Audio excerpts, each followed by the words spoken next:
E aí, pessoal, como é que vocês estão? Eu espero que vocês estejam maravilhosamente bem. E se vocês não estiverem maravilhosamente bem, vocês vão estar depois dessa partida, beleza? Essa daqui é uma partida espetacular. Essa daqui é uma partida que você utiliza para ensinar conceitos, jogada pelo Denis Lazovic contra Magnus Carlsen. É uma partida modelo. Isso daqui é uma beleza. Então, vamos lá, sem mais enrolação, né? O Denis começa com peão em D4, nós temos cavalo em F6 por parte do Magnus, a defesa índia, e o Denis joga peão em C4, expandindo no centro do tabuleiro, colocando o segundo peão. Tem peão em E6 por parte do Magnus, essa daqui é a variante mais comum da defesa índia, e o objetivo do peão em E6 é impedir o jogador de brancas de colocar um terceiro peão no centro. A ideia é responder ao lance cavalo em C3 com o lance bispo em B4, uma vez que o cavalo está cravado, não dá para as brancas jogarem, por exemplo, peão em E4, ficando com 3 peões no centro do tabuleiro, a não ser que brancas rompam princípios no processo, tirando a dama cedo ou jogando o lance como F3, certo? E essa daqui, como é conhecida como a Ninzo Índia, vai ser encontrada com o lance cavalo em F3, que é conhecido como a anti-Ninzo Índia, já que agora que não tem um cavalo em C3 para você cravar, o lance bispo em B4 é conceitualmente um lance muito pior. Então, ao invés de termos a Ninzo Índia, quando o Magnus joga bispo em B4, nós temos o que a gente chama de Bogo Índia, que é a variante inferior da Ninzo Índia e é pouquíssimo jogada em alto nível justamente porque não tem cravada, então não tem razão nenhuma para o jogador de branca se colocar numa cravada e permitir que as pretas dobrem peões. Normalmente aqui se joga B6, que é a Índia da dama, só que bispo em B4 é claramente a tentativa do Magnus de tirar o jogador de brancas da teoria e entrar num território onde poucas pessoas jogam essa defesa. Nós temos bispo em D2, a melhor resposta por parte do Denis, e a ideia aqui do porquê essa abertura não é muito boa por parte das pretas, essa defesa, na verdade, é que uma hora ou outra as pretas vão ter que tomar o bispo e ajudar o jogador de brancas a desenvolver. Aí as brancas vão ficar à frente em desenvolvimento. Você pode até tentar peão em A5, dama em E7 para atrasar a troca, mas uma hora ou outra você vai ter que tomar. E o Magnus toma de maneira imediata e o Denis toma de dama. Então você vê que as brancas já têm 2 peões no centro, um cavalo desenvolvido, a dama para jogo e as pretas ainda não. O jogador de preta joga peão em D5, combatendo o centro do tabuleiro. Temos peão em E3 para que o bispo defenda o peão de C4 e o roque por parte do Magnus. Vem então cavalo em C3 e o Magnus mostra que ele conhece bem a teoria dessa linha porque ele joga um lance enigmático, dama em E7. Não é o tipo de lance que você esperaria na linha, né? Você imagina que o jogador de pretas vai jogar B6 para poder tirar o bispo, que ele vai jogar cavalo em D7, preparando a ideia de C5, mas dama em E7 é o lance mesmo. A ideia desse lance é, se as brancas eventualmente tomarem, que é o lance principal, né, C toma D5, a dama auxilia na vinda do cavalo para E4. Se o jogador de brancas mantém a atenção, a ideia é jogar torre D8 e tomar. Então vamos dizer, torre C1, torre D8, você tira o bispo, o jogador de pretas vai tomar em C4 e quando você retoma, ele vai aproveitar do posicionamento da torre para combater o centro com C5 e nesse caso, o jogador de pretas já estaria um pouquinho melhor do que as brancas. Por consequência, quando o Denis vê o dama em E7, ele captura no centro, nós temos peão toma de volta, e agora a dama auxilia na briga pela casa E4 e nós temos uma estrutura de peões típica de Gambito da Dama, que é essa estrutura que a gente chama de estrutura de crossbed. O jogador de brancas tem 2 peões na ala da dama e o jogador de pretas tem 3. Presta atenção que isso vai ser tremendamente importante para você que é jogador de peão da dama, tá? Nós temos bispo em D3 por parte do Denis, brigando pela casa de E4 e peão na casa de C6, solidificando o centro do tabuleiro e, muito importante, montando uma cadeia de peões. O plano do jogador de brancas, como vocês verão no futuro, vai ser justamente atacar essa cadeia de peões com seus 2 peõezinhos, né, atacando 3, que é conhecido como ataque das minorias. E essa é uma partida modelo de um ataque das minorias. Então, ó, presta atenção porque isso você consegue replicar nos seus jogos e vai ser muito útil, tá? Temos o roque por parte do Denis, cavalinho D7 desenvolvendo e dama em C2 brigando mais uma vez por essa casa E4, porque a ideia de cavalinho E4 é realmente bem incômoda. O Magnus joga torre em E8, Novamente, né, ele quer colocar um cavalo nessa casa e vem peão em H3, que é um lance profilático, né, tá impedindo manobra de cavalo, tá impedindo bispo em G4 no futuro. E o Magnus coloca então o seu cavalo na casa de E4. E a ideia aqui desse lance, né, que se em qualquer situação você resolve tomar esse cavalo, então vamos dizer, bispo toma, peão toma de volta vai ser jogado e pretas estabelecem um forte peão no centro do tabuleiro que auxilia muito com o ataque. Já que esse cavalo teria que sair, por exemplo, para a casa G2, né, tem a possibilidade de cavalo em F6, a dama talvez passando aqui para frente, ideia de bispo toma H3 e ataque na ala do rei. Né? Enquanto essas ideias estão para jogo, o Denis não vai poder tomar em E4, certo? Então, o que ele faz? Ele começa o ataque das minorias. O que é esse ataque? É uma ruptura de cadeia de peão. Você vê que o jogador de pretas tem esses três peões conectadinhos aqui, ó. Os três, eles ajudam a defender o outro e, portanto, são muito, muito, muito poderosos. A ideia é oferecer uma troca com o peão de B na casa de B5, porque se o jogador de pretas aceitar, o peão de D vai ficar isolado e isso vai ser uma fraqueza debilitante pelo restante do jogo. Então, o Denis joga B4, que é a versão acelerada do ataque. Ele não prepara com A3, ele não prepara com torre B1, ele joga direto B4. Qual é a ideia desse sacrifício de peão, né? A dama precisa defender o cavalo. Se você joga dama toma B4, né? Aí você estará permitindo ao jogador de brancas eliminar totalmente a sua presença central. Depois de cavalo toma cavalo, peão toma e bispo toma peão. Então aqui o jogador de brancas levou a melhor porque ele tem mais controle do centro. Por consequência, o Magnus joga peão em A6, tentando parar a ideia do B5. E nós temos, é claro, peão em A4, fortalecendo o B5 novamente. Aqui o Magnus joga cavalo em F6, então agora que os cavalos se defendem, tem mesmo uma ameaça de dama toma B4, mas B5 e chegou o ataque das minorias. Por que que esse lance é tão forte? Essa oferta de troca de peão aqui, ó, rompendo a cadeia de peões do jogador de pretas. A ideia é que as pretas aqui simplesmente não tem boa escolha, não tem muito o que você fazer.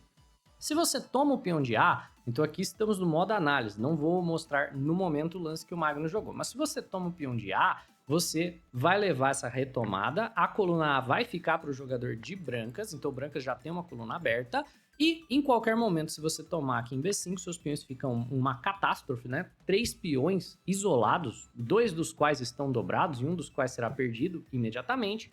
E se você não toma, o jogador de brancas mesmo vai tomar, por exemplo aqui, e você vai ficar com esse peão com uma fraqueza tremenda, né? Um peão atrasado que ainda atrapalha o seu bispo para entrar no jogo. Então, tomar com peão de A certamente não é uma escolha. Tomar com peão de C também não, porque imediatamente já deixa o peão de D5 isolado, brancas vão tomar de volta e novamente você fica sem uma boa escolha do que fazer. E se você ignora, também não ajuda, porque brancas vão tomar em C6, né? Deixando o seu peão de C atrasado. Esse ataque é tremendamente forte e nessa posição a melhor alternativa para o Magnus poder sobreviver aqui seria encontrar uma tática absurda que é toma em B5 e quando brancas tomam de volta, joga bispo por H3, sacrificando o bispo numa ideia de abrir rapidamente a coluna C para o contra-ataque. Então se você toma o bispo, tem torre de A em C8 e o jogo continua igual, por incrível que pareça, porque vai ser tremendamente difícil de defender esse cavalo aqui no longo prazo, né? Apesar de ter ideia de cavalo toma D5, contra-atacando a dama, enfim, é uma sequência de computador. Claro que nenhum ser humano numa partida de Blitz vai ver isso. Então, o Magnus joga peão em C5, que é uma escolha muito humana, não deixando as brancas darem uma fraqueza muito grave, mas, né, imediatamente isola o peão de D. Nós temos D toma C5, cavalo toma, ameaçando ganhar o bispo, então bispo em E2, A5 e nessa posição o Magnus possui um peão da dama isolado, que é uma fraqueza, né? Então o ataque das minorias deu certo. Brancas estão estrategicamente bem melhores do que o jogador de pretas, porque pretas têm um peão isolado. E agora? Agora é você pilhar pressão na fraqueza do jogador de pretas. Então a primeira coisa que o Denis faz, que é tremendamente inteligente, é bloquear o peão, é impedir que o peão avança. Ele coloca um cavalo na frente, porque agora ele pode pilhar pressão nesse peão e o peão nunca vai poder avançar para ser trocado. Nós temos bispo em D7 por parte do Magnus E ele vai começar a atacar esse peão de novo e de novo e de novo. Bispo em F3, já tem 2 ataques no peão. Dama em D6 defendendo. Torre em D1, quando esse cavalo sair, teremos 3 ataques no peão. Torre em C8, colocando a torre na carinha da dama e dama em B2 simplesmente saindo de qualquer problema. B6 é um lance que solidifica, torre em C1 para defender o cavalo, H6 por parte do Magnus e agora o Denis parte para o ataque. Quando ele tira o cavalo daqui, né, da frente do peão, cavalo de D de volta para a casa de E2, ele descobre mais um ataque no peão. Então o peão já está atacado 1, 2, 3 vezes. Está defendido 1, 2 vezes. Qual que seria o lance de defesa do Magnus? Teria que ser o lance bispo em E6, certo? E aqui o Denis teria todo o tempo do mundo para continuar pilhando pressão no peão. Tem ideia de você dobrar torres na coluna D e tudo mais, né? E estrategicamente falando, isso daqui é um problema de longo prazo. O que o Magnus faz? Ele tenta uma tática. Ele joga dama em E5, certo? E crava o cavalo da casa de C3. Então, ao cravar o cavalo em C3, ele está aliviando a pressão em cima, né, do peão da casa de D5. E certamente o que ele estava imaginando é que o Denis nessa posição jogaria um lance como dama na casa de A3, e o Magnus teria tempo para defender o peão com o bispo em E6, agora que a dama saiu da frente também tem tempo de jogar a torre D8, e o argumento geral é que com uma única fraqueza, você não consegue forçar uma vitória. Pretas podem simplesmente tentar sentar na posição e empatar. Mas, nessa posição, o lance dama em E5 acaba deixando passar uma tática, que é uma das táticas mais compridas que eu já vi.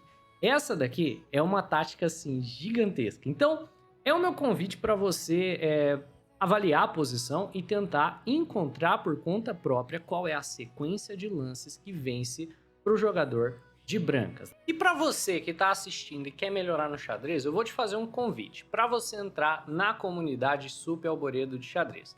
Porque é nessa comunidade que você vai aprender sobre todos os conceitos que a gente viu aqui nessa partida também. Você vai aprender a fazer um ataque das minorias efetivo, você vai aprender, por exemplo, como lidar com uma estrutura de peão da dama isolado. Pode ter certeza que tem aula na comunidade a respeito de tudo isso.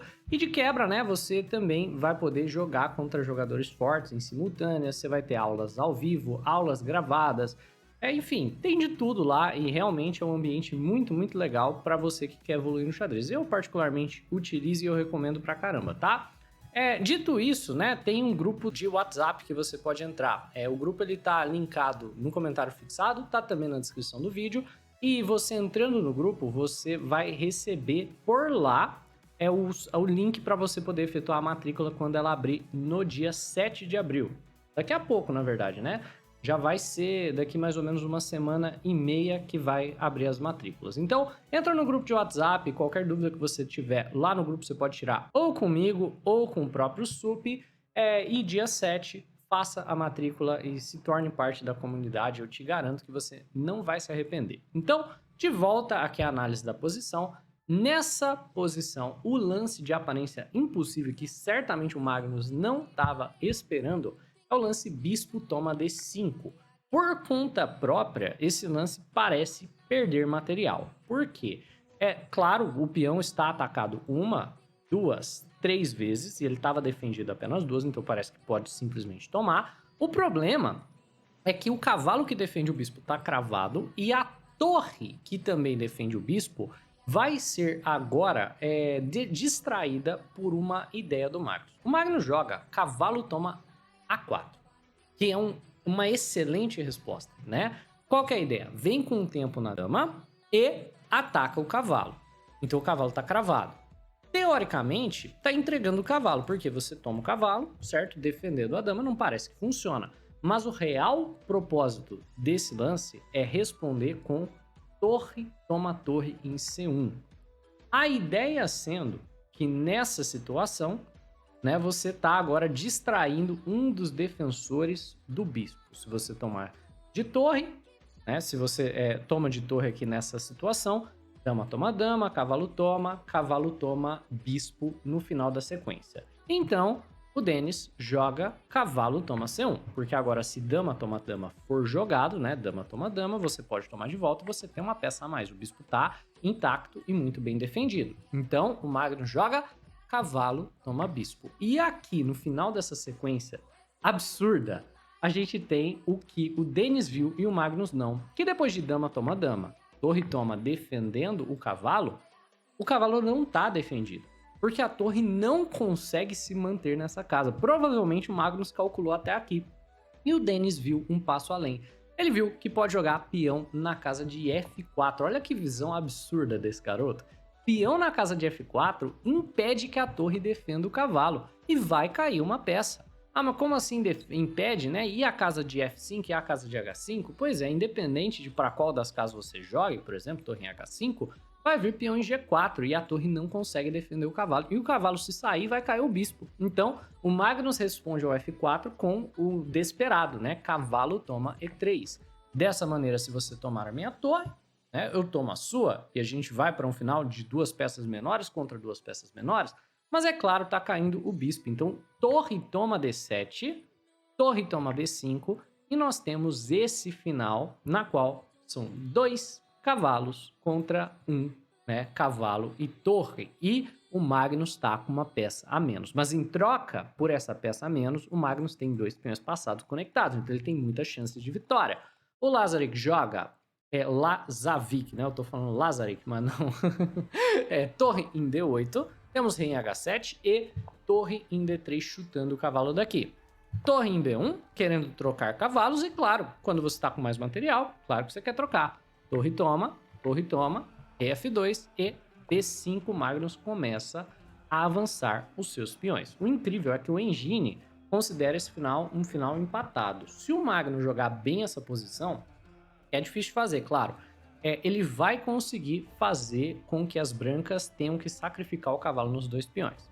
Cavalo em C3, ameaçando o peão de B5, B4 e cavalo em A4, bloqueando os peões.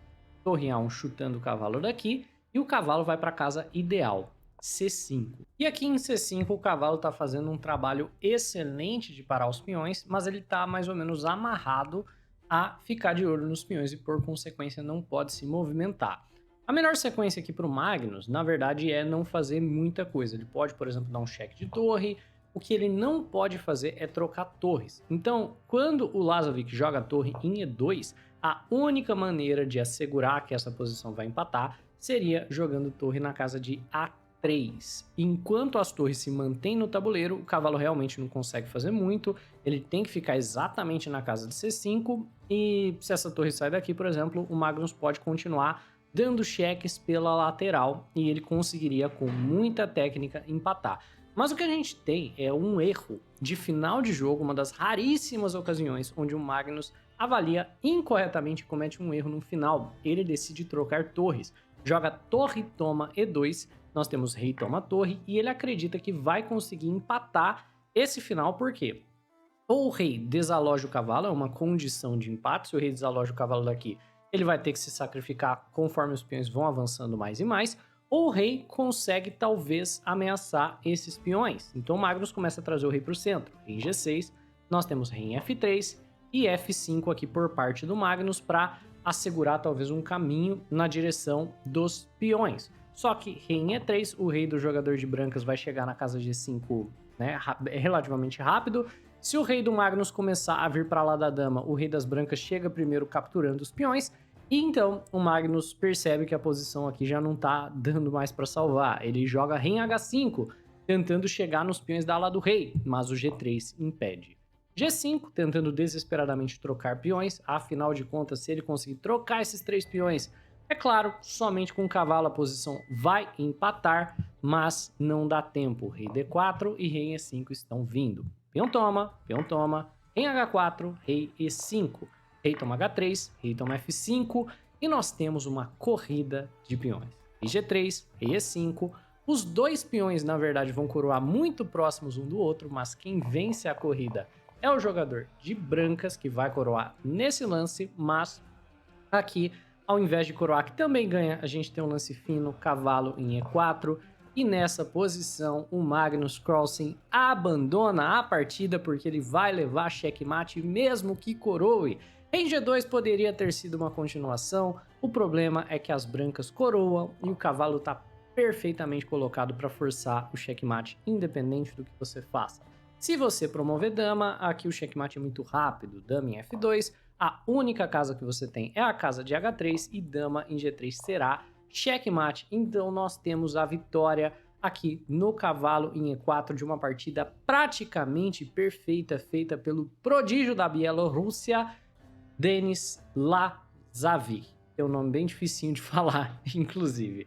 É isso, pessoal. Não é sempre que você vê uma partida tão bonita sendo jogada contra um adversário tão digno que é o Magnus. Eu espero que vocês tenham curtido. Se sim, deixa o like no vídeo, se inscreve no canal. Um abraço e até a próxima.